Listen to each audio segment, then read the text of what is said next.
Баршаңызға қайырлы күн. Бүгін сіздермен тауықтың еті мен ірімшік қосылып жасалатын, дәмі тіл үйіретін, өте керемет дәмді тамақтың рецептімен бөліскім келіп отыр. Каналға жазылып, лайк басып қойыңыздар. Ол үшін бізге шамамен 1 килограммға жуық тауықтың еті керек. Оны кішірек етіп төрпіштап туыраймыз.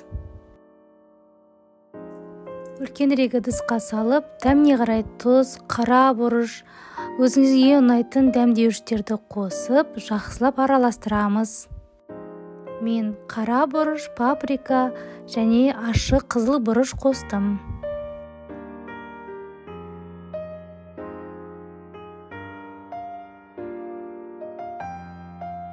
Духовкада пісіретін ыдысымызды жақсылап майлап, тауығымызды саламыз. Енді сұйықтығымызды дайындаймыз. Ол үшін бізге керек 2 жұмыртқа, 2 сарымсақтың тісі, аскөк қажет болады. Сарымсақ пен аскөкті жақсылап майдалап тураймыз. Сарымсақ пен аскөкті жаңағы жұмыртқамыздың үстінен саламыз. Ірімшікті майда үккіштен өткіземіз де 3-тен 1 бөлігін қосамыз жаңағы сұйықтығымызға. 7-8 ас қасық қаймақ қосамыз. Жақсылап араластырамыз.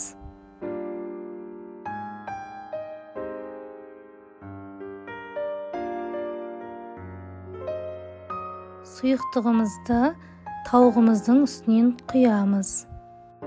Шанышқының көмегімен тауықтың арасын түртіп сұйықтықты кіргіземіз. Тамаққа қажетті заттарды описание бөлімінде жазып кетемін. 2 немесе 1 қызанақты алып, домалақтап етіп тураймыз. Қызанақты тауықтың үстінен әдемілеп қойып шығамыз. Қалған ірімшігімізді қызанақтың үстінен жақсылап сеуіп шығамыз.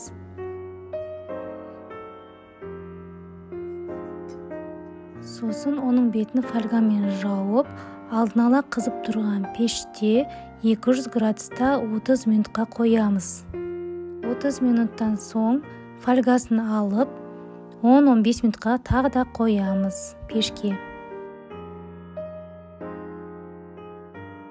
Осындай иісі бұрқыраған керемет тамағымыз пісті. Дәмі енді керемет шықты.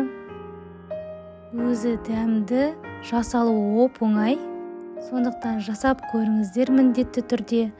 Жақындарыңызбен бөлісіңіздер, поделиться кнопкасын басып. Каналға жазылып, лайк басып, пікір қалдыруды ұмытпаңыз. Бұл ас мәзірі көп уақытыңызды қажет етпейді.